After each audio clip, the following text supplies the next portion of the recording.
Hey, how's it going? This is Through the Week, our Tuesday edition.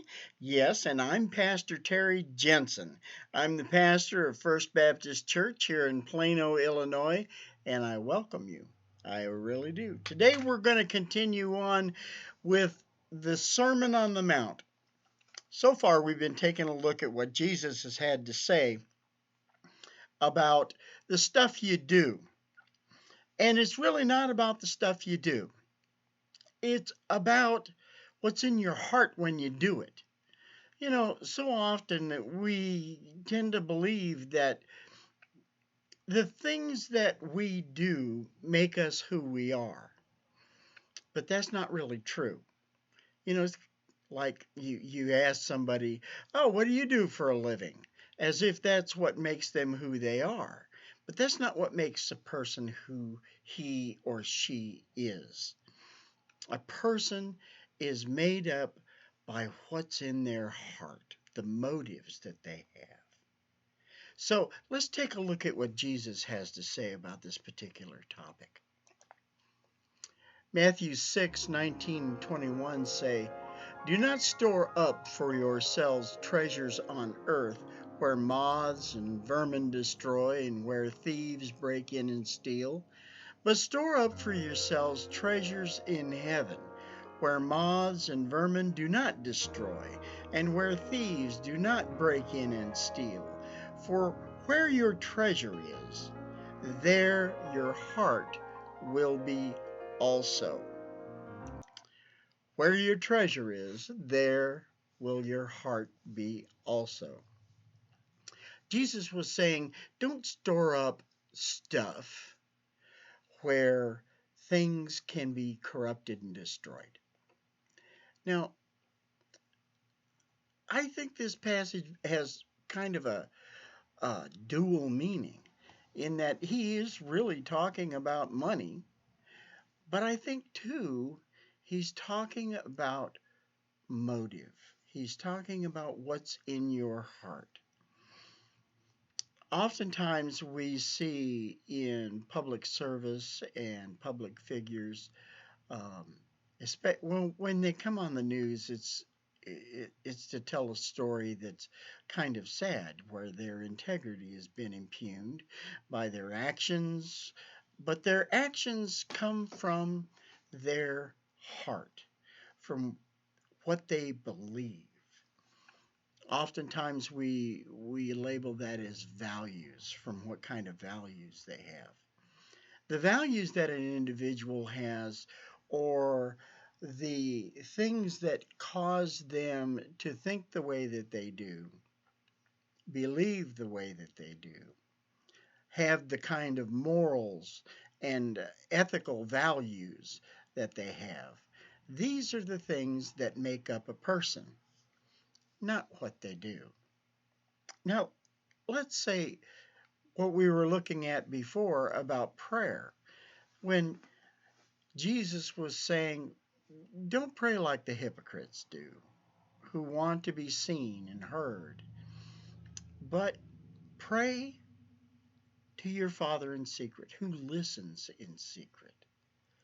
In other words, when you pray, do this from the inner self.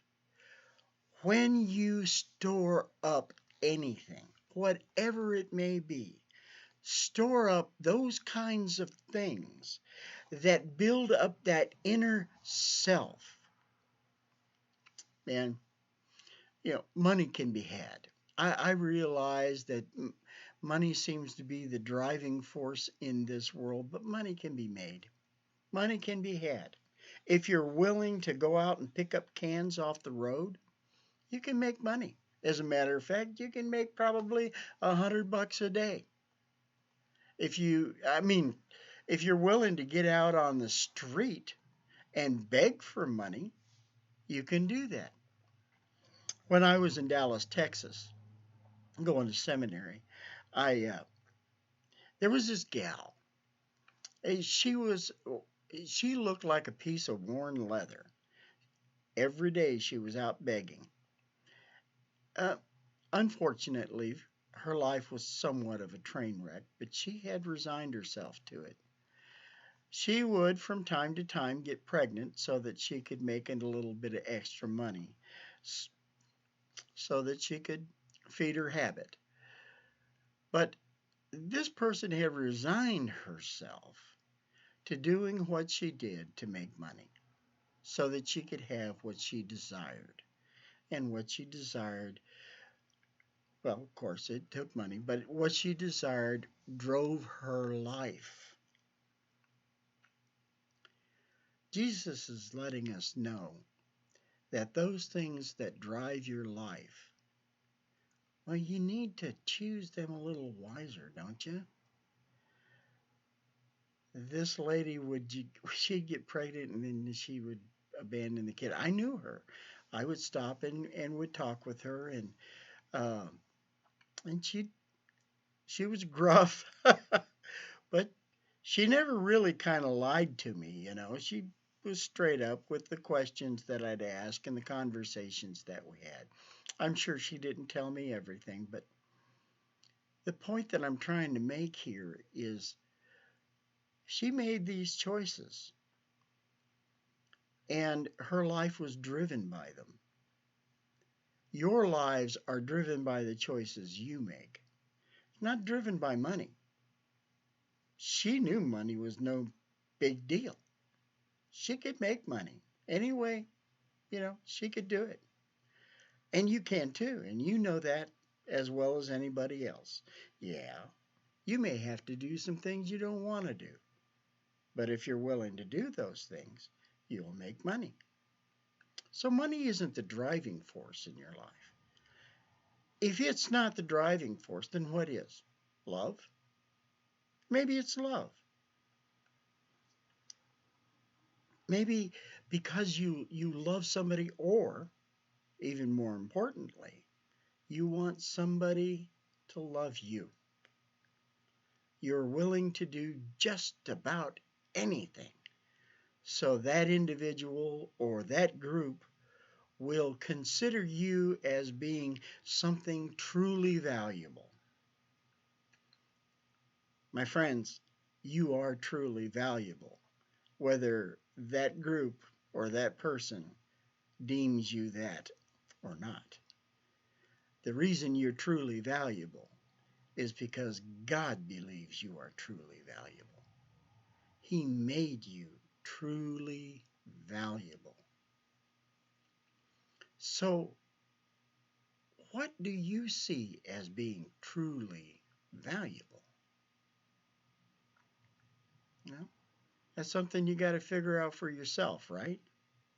But don't think that it's love or money, because love or money will fail you. People will fail you. The only thing that will not fail you is the Lord above. Why? Well, number one, He made you in His image.